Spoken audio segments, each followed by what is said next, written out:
Assalamualaikum warahmatullahi wabarakatuh. Halo smart people, gimana nih kabarnya? Semoga semuanya selalu dalam keadaan sehat walafiat ya, apalagi pada saat menonton video ini. Nah, sebelumnya perkenalkan, nama saya Sekar Lestari Putri dengan NIM 1904226. Saya dari Program Studi Pendidikan Ekonomi Universitas Pendidikan Indonesia. Nah, kali ini saya akan mereview salah satu buku yang berkaitan dengan ekonomi Islam, yaitu dengan judul Ekonomi Moneter Islam. Buku ini ditulis oleh Muhammad pada tahun 2018, yang mana buku ini merupakan cetakan yang pertama dan diterbitkan oleh UII Press. Nah, Muhammad merupakan dosen tetap di STIE Yogyakarta. Selain itu, ia juga menjadi dosen luar biasa pada Pascasarjana UIN Sunan Kalijaga, Pascasarjana IAIN Surakarta, Purwokerto dan Tulung Agung, Pascasarjana UGM, Pascasarjana UII, Pascasarjana Stein Kudus, dan Institut Pesantren Miftahul Falah Pati. Nah, penulis pun sudah menerbitkan sebanyak 65 buku tentang ekonomi, keuangan, dan juga perbankan syariah. Selain itu juga, penulis berkiprah dalam pengabdian pada masyarakat seperti Ketua Dewan Masjid Daerah Istimewa Yogyakarta, Ketua Basnas Yogyakarta, dan masih banyak lainnya. Jadi betapa berprestasi dan hebatnya ya penulis dari buku ini. Nah, yang pertama, kita lihat dari segi cover bukunya ya. Cover buku ini memiliki desain yang simple tetapi tetap menarik. Buku ini memiliki perpaduan antara warna ungu, ungu muda, ungu tua, dan juga biru ya. Warnanya itu senada. Kemudian pada covernya juga terdapat mata uang negara Indonesia. Nah, gambar mata uang ini berkaitan pula dengan judul buku ini. Nah, yang mana ekonomi moneter itu membahas terkait dengan perbankan. Kemudian dari sisi belakang buku, di sini ada sinopsis dari buku ini yang membahas gambaran tentang isi dari buku ini, serta terdapat pula profil dari penulisnya ya, dan juga terdapat harga buku. Harga buku ini tuh 62.500. Nah, kemudian ukuran dari buku ini 16 x 23 cm, yang mana menurut saya buku ini termasuk buku yang berukuran sedang, tidak terlalu besar ataupun tidak terlalu kecil.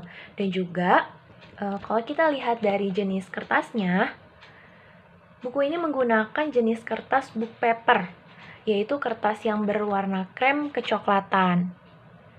Nah, kemudian dari segi font, buku ini memiliki ukuran yang pas ya, tidak terlalu besar dan juga tidak terlalu kecil menurut saya. Sehingga buku ini tuh nyaman untuk dibaca. Nah, buku ini pun memiliki 236 halaman. Nah, jadi buku ini tuh berisi tentang konsep hingga praktik dari penerapan ekonomi moneter Islam. Nah, buku ini tuh terdiri dari 10 bab ya, yang dilengkapi dengan subbabnya masing-masing. Secara keseluruhan, buku ini membahas secara detail mengenai ekonomi moneter Islam. Nah, yang mana dalam buku ini itu di awal menjelaskan sedikit tentang sejarah ekonomi, yaitu di mana sistem ekonomi dunia pada awalnya terbagi menjadi dua, yaitu ada sistem ekonomi kapitalis dan juga sistem ekonomi sosialis. Nah, jadi menurut buku ini, adanya ekonomi moneter Islam itu pada awalnya berangkat dari dua sistem ekonomi tersebut. Kemudian, alasan perlunya penerapan ekonomi Islam itu bisa dilihat dari tiga sisi. Yang pertama, religius ideologis, empiris pragmatis, dan akademik idealis. Nah, kemudian pembahasan ekonomi moneter Islam dalam buku ini tidak hanya diambil dari negara Indonesia saja, namun ada dari negara-negara lainnya juga. Jadi pengetahuan kita tentang ekonomi moneter Islam ini tidak hanya mengetahui penerapannya ekonomi moneter di Indonesia, tetapi juga di negara lainnya. Meskipun penjelasan mengenai penerapan ekonomi moneter Islam di negara lain itu terbilang cukup singkat ya di buku ini. Nah, menurut Muhammad, munculnya ekonomi Islam itu karena adanya kegagalan-kegagalan dalam sistem ekonomi konvensional. Kegagalan tersebut yaitu melebarnya gap ekonomi antara pihak yang kaya dengan pihak yang miskin, terjadinya krisis ekonomi yang terjadi terus-menerus, ketidakstabilan ekonomi, kerusakan lingkungan, dan industri perbankan konvensional yang semakin menjauhi sektor real dan hanya bermain dengan resiko derivatif transaction. Nah, kemudian akar masalah ekonomi Islam itu yang pertama ada sekularisme, individualisme, materialisme, interest-based economy, dan scarcity atau kelangkaan. Kemudian ada 3 hal penting loh yang menjadi pilar dalam berjalannya sistem ekonomi Islam.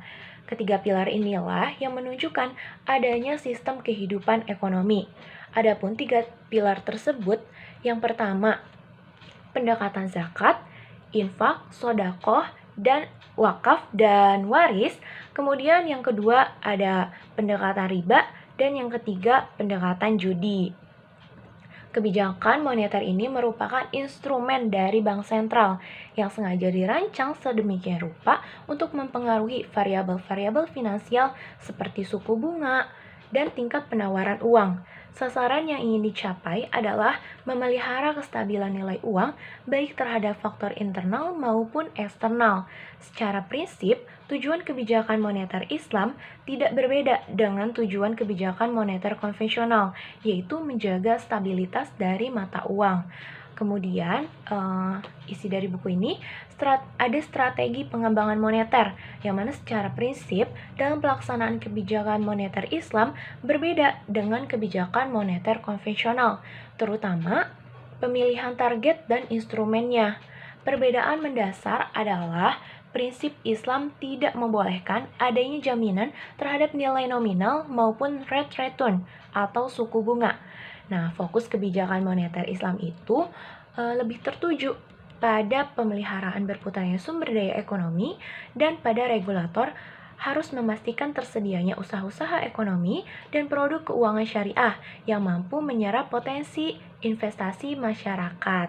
Kemudian, instrumen moneter Islam adalah hukum syariah. Dan hampir semua instrumen moneter konvensional itu mengandung unsur bunga ya. Maka dari itu, instrumen-instrumen konvensional yang mengandung unsur bunga tidak dapat digunakan dalam pelaksanaan kebijakan moneter berbasis Islam. Nah, lalu menurut penulis juga, kebijakan moneter Islam itu menurut mazhab ekonomi Islam terbagi menjadi 3, yaitu yang pertama ada iktishaduna. Nah, yang kedua ada mazhab mainstream, dan yang ketiga mazhab alternatif. Nah, untuk lebih detailnya, kalian silahkan baca buku ini ya. Nah, selanjutnya saya akan memaparkan mengenai kelebihan dan kekurangan dari buku ini.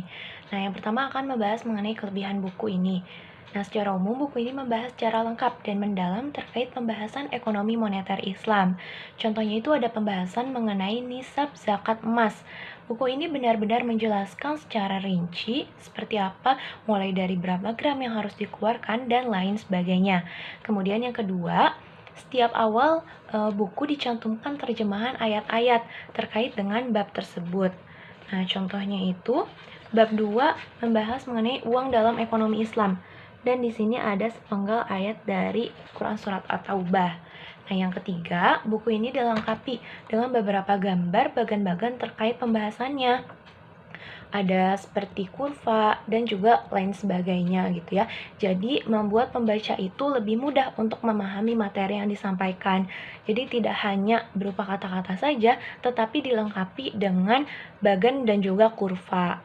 Kemudian yang keempat, definisi yang diambil dari bahasa asing itu ada terjemahan dalam bahasa Indonesianya juga, sehingga memudahkan pembaca untuk memahaminya.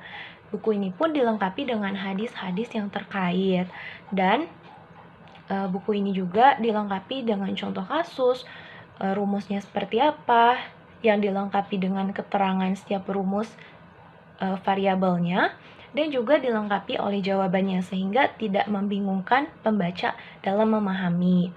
Selanjutnya ada kekurangan juga dari buku ini.